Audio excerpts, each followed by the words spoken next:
What's up guys, my name is Ace, and as I'm sure many of you guys already know since this has blown up in the community, that H2M mod that I made a video talking about just a few days ago, which may be the closest thing we'll ever get to a proper Modern Warfare 2 multiplayer remaster, that was shut down the day before release, which was meant to be today. And I've got to say, while I'm not overly surprised by this result, I'm very frustrated and disappointed. This mod was shaping up really nicely. I did have a chance to play it a little bit early, although you will notice I'm reusing the same gameplay I got earlier, and that's because I no longer have access to this because I have refunded Modern Warfare Remastered on Steam. I'm not giving Activision my money for this, even though technically if I didn't install this, I could continue playing this mod at least offline versus bots, but that's not worth it to me. The only reason I spent that money in the first place was so I could play this mod. They have shut that mod down, therefore they're not getting my money. But let's dive a little bit deeper as to why they ended up shutting this mod down, because for many of us, while we knew that technically this mod could be taken down by Activision at any point, there did appear to be at least some hope for this mod, and the primary reason behind that is it did require an official purchase of Modern Warfare Remastered. There wasn't going to be any way to play this with a pirated copy. You had to actually buy a game from Activision in order to play this mod, and the developers of this mod were doing it entirely free. They weren't asking for donations. The mod itself was entirely free. They weren't making any money on this. They were just doing this as a passion project. So with that in mind, it seemed like a win-win situation here. Activision could make a ton of money off of this without having to do anything themselves except continue selling the game that they were already selling on Steam. And then on the community's end, we could relive that nostalgia and the golden age of Call of Duty.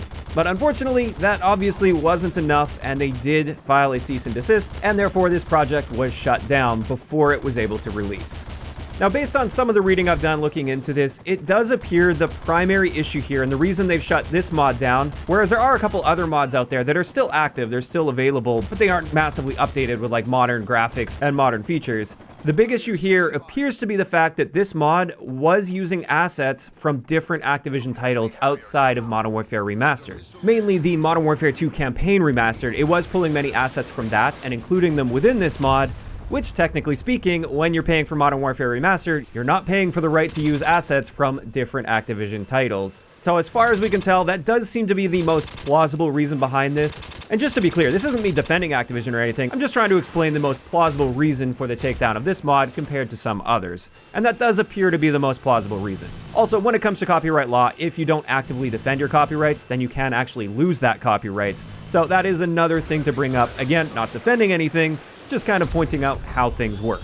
At the end of the day with this, I think the most frustrating part of it is the fact that they waited until literally the day before release before sending out that cease and desist. And they did this, I'm sure, knowing full well that leading up to the release of this mod, they were getting massive amounts of sales for Modern Warfare Remastered, and nearly all of those sales would have been in anticipation of this mod. They wouldn't have made those sales otherwise. In fact, I think at one point I saw that Modern Warfare Remastered was actually #1 on the sales charts for Steam when it comes to multiplayer games. I'm not 100% sure it hit #1, but it was definitely at least top 3 for multiplayer games, which is absolutely insane for a 7-year-old game. I think it's 7 years old. So Activision capitalized heavily on the anticipation of this mod and the hype that was built up for this mod, and then they shut it down the day before release. And that's the part that really feels like a slap in the face. That's the part that feels really scummy. Technically and legally speaking, it's well within their rights to do that at any time, but the fact that they did it a day before release is the part that really stings.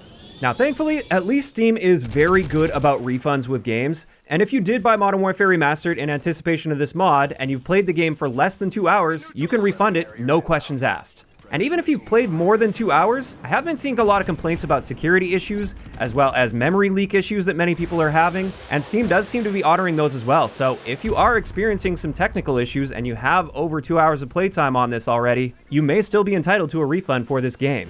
So if you can, definitely do it. Again, assuming you bought Modern Warfare Remastered for the express purpose of playing this mod. Like I said, I've done that myself, even though I technically have access to this mod, offline at least against bots, simply because I don't feel they deserve that money. They capitalized on this and then shut it down. It's also kind of funny and not surprising, on Steam, Modern Warfare Remastered is getting absolutely review bombed right now, and I think that's well deserved in this case. So that's just the first part of this video. The next part here is kind of the main topic I wanted to talk about in relation to this shutdown. Are you paying attention, Activision and Microsoft? This mod only started advertising about a week ago. It's not like the hype for this was building up over the years like we saw with SM2 back in the day. And yet, the hype surrounding this mod was huge. The videos talking about this from creators were absolutely blowing up. COD Twitter, which these days is typically pretty tame. I mean, most of the people I follow on Twitter, I only follow them because they're part of the Call of Duty scene, and yet these days, I don't see a whole lot of Call of Duty talk on my Twitter feed. But over the past week leading up to this mod, COD Twitter was absolutely buzzing because of this. And then on top of that, obviously, the fact that a 7-year-old Call of Duty title was reaching the top sales charts on Steam, that wasn't just because there was a sale on it, that was almost entirely due to the fact that this mod was coming. And then finally, something I want to point to is just that tweet from the H2M mods talking about the shutdown. In less than 24 hours, this has 15 million views on it, 11,000 reposts, and nearly 7,000 comments on that one single tweet. So there's obviously been a lot of eyeballs on this, a lot of anticipation for this, and all of this was with no crazy marketing budget, no push from any official COD channels. And so to ignore this level of interest and excitement for something like this, for an older remaster COD like Modern Warfare 2 Remastered, or maybe even some other older remasters, to me, that would be absolutely crazy for Activision or Microsoft to ignore that.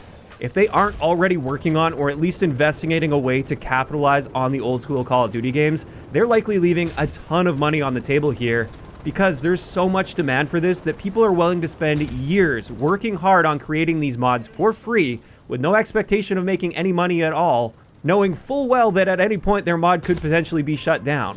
Now, perhaps I'm completely ignorant on this, but to me, the smart thing for them to do in a situation like this is hire those passionate people, invest a little bit of money into it, and create official remasters for those older COD games with a bit of a marketing budget behind it, and capitalize on that massive amount of hype and interest. For Microsoft, depending on their agreements, this could be a massive opportunity to boost Game Pass subscriptions if they were to invest in projects like this and release them as Game Pass exclusives, available on both PC and Xbox. I'm not 100% sure if this would violate their agreement with Sony, though, when the acquisition was happening.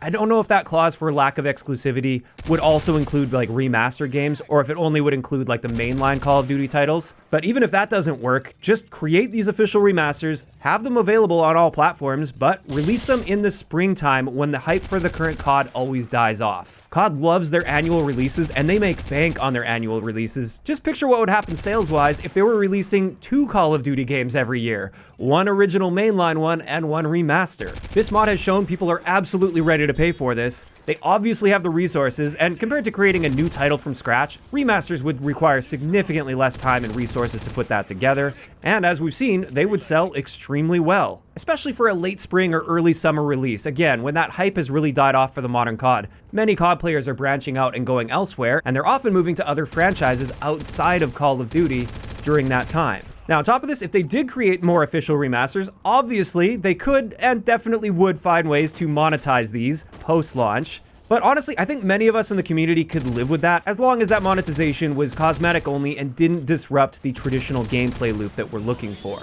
I mean, yes, that would be less ideal. Many of us would prefer that everything was authentic, just with an updated look and feel. But I'm also sure many of us would be willing to deal with that if it meant that we actually got a remaster in the first place. It's better than no remaster at all in my eyes. Now, of course, with this, the one big issue, and probably the reason we haven't seen any multiplayer COD remasters since Modern Warfare Remastered, is they're worried it would take too many players away from the current Call of Duty title, which, of course, they're monetizing very heavily post-launch with microtransactions, and they're making a ton of money doing that. So they likely don't want to be splitting up their player base between multiple titles at the same time, and potentially losing out on some of those post-launch microtransactions on the mainline CODs. But at the same time, I'm sure they've got people smart enough to figure out a way to make this work and make it more profitable overall. Things like shared battle passes, perhaps some shared cosmetics as well, like certain operator skins could be carried over between the mainline COD and the remastered COD for that year. They're already doing something like this with the crossover between COD Mobile and the current Call of Duty games, so I'm sure they could find a way to do this with remasters as well. This H2M mod and others before it have clearly shown that there is a massive amount of demand, so why not capitalize on this instead of continually crushing the hopes of us ever experiencing those glory days again and just making your community hate you more and more every year. So there we go. Those are my thoughts on this situation. Obviously, super disappointed this mod never made it to release. I was definitely excited to see how it would play out in the hands of the community again. But this is where I'm curious to hear from you guys in those comments down below. How are you feeling about the fact that the H2M mod got shut down? And if they did have more official remasters of older Call of Duty games, would that be the type of thing that would get you to subscribe to Game Pass if it were Game Pass exclusive? Or if they just released them as standalone games like in the spring or summertime, do you think you would buy those remasters? Just let me know down below. If you enjoyed the video, a like rating is always appreciated. And don't forget to subscribe for more if you haven't already. I'll talk to you guys next time.